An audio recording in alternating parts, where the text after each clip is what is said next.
এইমাত্র Kolkata high court LDA পরীক্ষার final result দিল।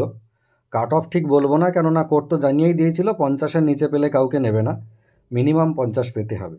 আর 2910 জনকে ডাকার কথা, কেননা 291টা সিট ছিল এবং 10 গুণ ডাকবে মেনের জন্য, সেটা বলেও দিয়েছিল। সেই হিসেবে 2910 জন ডাকার কথা, কিন্তু 50 এবং তার বেশি নাম্বার পেয়েছে 2947 জন। তো 2947 জনেরই আজকে লিস্ট বার করেছে, একদম রোল নাম্বারের সিরিয়াল অনুযায়ী কে কত পেয়েছে, ম্যাক্সিমাম নাম্বার অনুযায়ী দেয়নি। রোল নাম্বার যেমন পরপর আছে সেই রকমভাবে যারা যারা 50 এবং তার থেকে বেশি পেয়েছে তাদের নাম, রোল নাম্বার, রেজিস্ট্রেশন নাম্বার সমেত প্রকাশ করেছে 2947 জনের।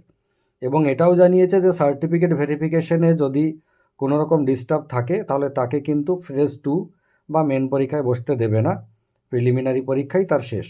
মানে এই যে 2947 জন, এর মধ্যে যদি কারো সার্টিফিকেটে কোনো রকম ডিস্টার্ব থেকে থাকে, হয়তো কেউ ভুল তথ্য প্রদান করেছে ফর্ম ফিল আপের সময়, তো সেগুলোকে কিন্তু বাদ দিয়ে দেবে, বাদ দিয়ে বাকিদেরকে মেন পরীক্ষার জন্য ডাকবে। এখন প্রশ্নচিহ্ন হলো, আমরা যেভাবে বলেছিলাম যে প্রশ্নের উত্তর 4টে অপশনের মধ্যে কোথাও ছিল না, হাইকোর্ট নাম্বার দিয়েছে কাদেরকে?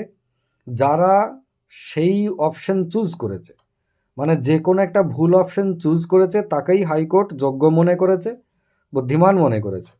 কিন্তু ঘটনা হচ্ছে অনেক যোগ্য ছেলে, ম্যাক্সিমাম যোগ্য ছেলে যারা প্রশ্নটা জানে, প্রশ্নের উত্তর যারা জানে, তারা 4টে অপশনের মধ্যে উত্তর পায়নি বলে তারা ওই অপশনটা কিন্তু করেনি, নিজের যোগ্যতার প্রমাণ দিয়েছে। অথচ হাইকোর্ট কাকে নিল, কাকে নাম্বার দিল?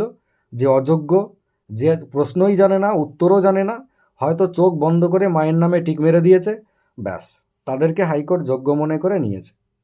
2 নম্বর কথা হচ্ছে, যে প্রশ্নগুলোর ভুল ছিল উত্তর, যে অপশন প্রথমে হাইকোর্ট ভুল নিয়েছিল, সেই প্রশ্নগুলোকে ভুল উত্তর হিসেবে রেখে দিয়েছে তার মধ্যে কয়েকটা, যার উত্তর কোনোভাবে হাইকোর্ট যেটা নিয়েছে সেটা সম্ভব নয়, তারপরেও সেইটাকে সঠিক উত্তর মনে করে হাইকোর্ট কিন্তু নাম্বার দিয়েছে তাদেরকে যারা ওই ভুল উত্তরে দাগ দিয়েছে। তো এই বিষয়ে আমি আপনাদেরকে জানিয়েছিলাম, আপনারা বারবার জানতে চাইছিলেন কী করণীয়, কী করব, কিভাবে প্রতিবাদ করব। আমি বলেছিলাম প্রয়োজনে আপনারা হাইকোর্টে চলে যান, প্রয়োজনে আপনারা মেল করুন হাইকোর্টকে, তার অফিসিয়াল ওয়েবসাইটে গিয়ে মেল করে এর প্রতিবাদ জানান। এখনও সময় আছে, অনেকে আছে যারা 47, 46 পেয়েছেন বা 48 পেয়েছেন, তারা পাস করতে পারেন ওই নাম্বারগুলো পেলে। ওই নাম্বারগুলো মানে আপনি কিন্তু মানে অবৈধভাবে চাইছেন না, আপনার এই চাওয়ার পেছনে বৈধতা আছে, কারণ আছে, অবশ্যই যুক্তি আছে। সেই হিসেবে আপনি যদি নাম্বারগুলো পান তাহলে 50+ আপনারও নাম্বার হবে। তো যাদের হবে তারা একজোট হয়ে হাইকোর্টে যান অথবা মেল করুন, সময় কিন্তু খুব বেশি নেই, এখনও সময় আছে, এটা ভেবেই মেল করুন। সবাই ভালো থাকুন, সুস্থ থাকুন, মেনের জন্য প্রিপারেশন নিন। ধন্যবাদ।